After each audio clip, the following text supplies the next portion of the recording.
What's going on, guys? Doe here. Hope we're doing pretty good. And today I have 5 strong DPS sword builds, and they're DPS builds because they do a lot of damage and they don't have many defense cells, if any at all. And in this video, I won't really be covering like which specials and modifiers are good to use. I feel like I'll do it in a different video. Instead, I'm just giving y'all a build, and everything else you can do with it is up to your personal preference. Lantern choice, potion choice, modifiers, specials. Use whatever you want to use. It's all your preference. I'm just giving you a strong build that has good perks. That's the whole point of this video. So to get started, for the first build, I will have the Call of Dawn sword from Azakiri. This gives you +3 cunning and a 10% chance for attacks to hit twice if it is +10 or higher. To get higher stats, you have to have a higher level weapon, just so we're clear. Now, for specials and modifiers, you can use whatever you want to. On this build particularly, I like using Avenging or Valiant and Ardent. Like, all three of those specials sound pretty fun. And recursive hilt is just, it's enjoyable to use. And then the armor is going to be the exact same in every single build.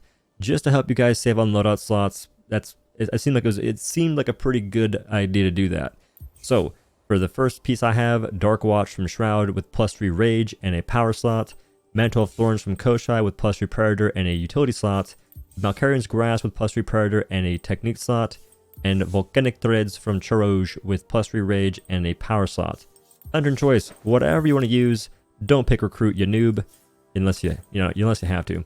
And then potion choice, mainstays are Blitz and Frenzy, and you can choose to have Inspiring, Stamina, Bulwark, Aid Drive, or Soul Tonic. That's like the standard if you want to do that. The perk summary is going to be +6 Cunning, Energized, Predator, Rage, Conduit, Discipline. Yeah, after Rage, it's going to be +3 Conduit, Discipline, Overpower, Wild Frenzy. And in all these builds, you can choose if you want to have +6 Energized or not, because you'll have a pretty decent amount of utility cells to mess around with. So if I want to go +6 Catalyst, I can do that, and like +3 Energized. That's completely fine.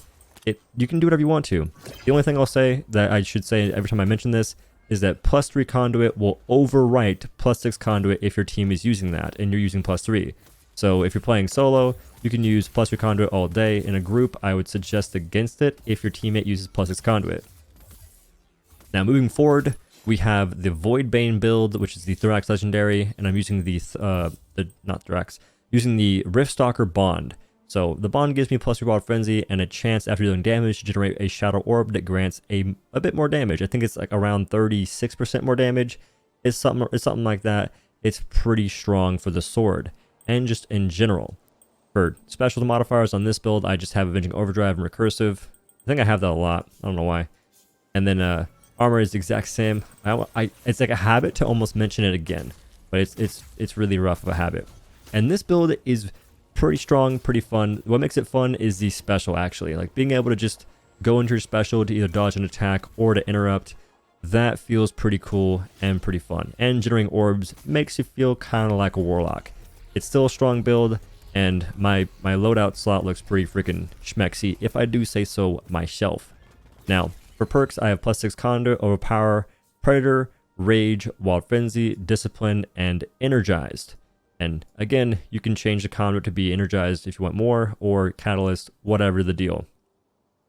Next up, we have the Cauterizer. This is just going to be using the Hellion Bond, or in this case, Inferno's Razor. +3 overpower, 8th hit in a row, deals 225 damage and major blaze damage.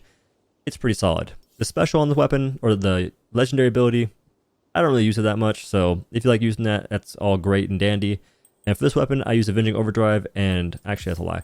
I would use Valiant and Dynamic if I was playing Dynamic Blade Core at all.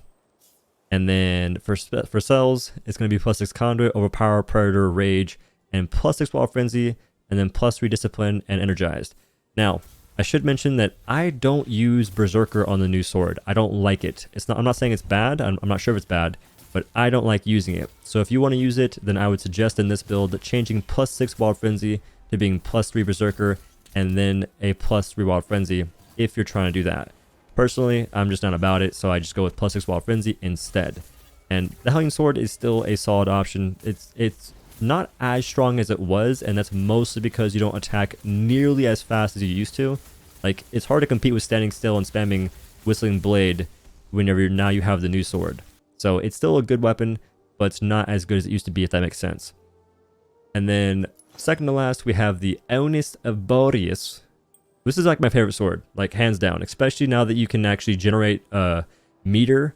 You can keep your special going for longer if you just play well. This is my favorite sword, hands down. I like it a lot. And to transmog it real quick to give it some justice. Is that pretty cool? It's kind of meh. You know what? I'll go with it. I'll send it. But Onus of Boreas, you get plus reconditioning, and using your special continually generates frost sprites that grant your next attack 60 damage and minor frost damage. And I think it's like every 0.35. It's like a freaking ridiculous amount of sprites generated really fast. Anyway, it's a lot of damage. It is a lot of fun. And for this Boreas sword, I like using Valiant Overdrive and Recursive Hilt just to have a lot of just mobility and a lot of valor generation generated. That is what makes the weapon really fun for me. And this is the only weapon that's going to have a defense cell. I like going with tough because I am tough. I'm tat tough. So that's the cell I choose. You can choose whichever one you like. That's just the one I choose if I have to pick a defense cell whatsoever. And this, I'm telling you, man, it's a fun weapon to use. The Frost proc, I still don't like it, but I've come to like put up with it.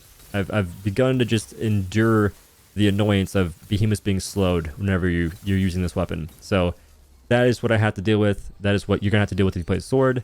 That is just the rough stuff. Now, the perk summary is plus 6 overpower, plus 6 overpower, predator, rage, and then it gets really stupid. It's going to be plus 3 conditioning, conduit, discipline, energized, tough, and wild frenzy. You might be thinking, wow, Doe, bruh, your perk economy's trash. It's actually not that bad, if I'm being completely honest.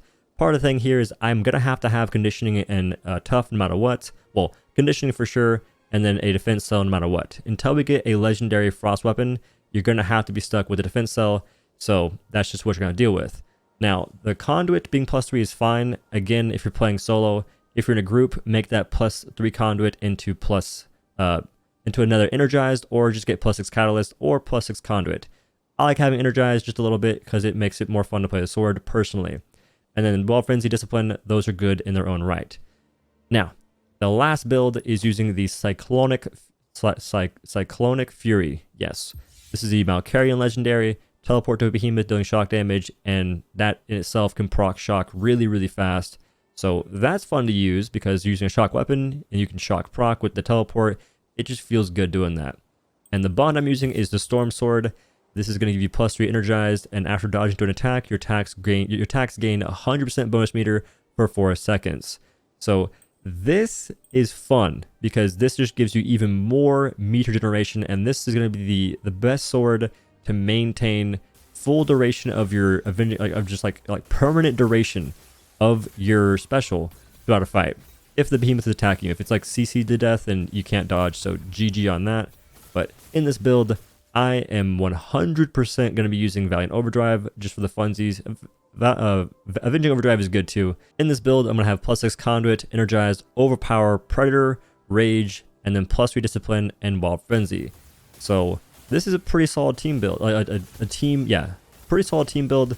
You'll get shock procs by yourself, I'm pretty sure. Like in a full team, you can probably proc shock if it doesn't die too quick.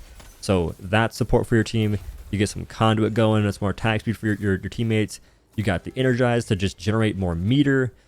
It's a solid build. Like, this is a fun build to use, and the transmog is also pretty fire. Shoutouts to me for being not totally Pepega when it comes to fashion in this game, poggers. So it's actually a lot of fun. But those are the 5 strong DPS sword builds that I've made, or that are here. So if you like using them, go ham. If you guys like this video, make sure to like it, make sure to drop a comment and subscribe if you want to see more content like this. All those things help out immensely. If you wanna use my Epic Games support code in the Epic Games Store, it is OhDough. That helps me out immensely. And just watching the videos, guys, that means a lot too. So thank y'all for watching. I'll see you in the next one. Peace.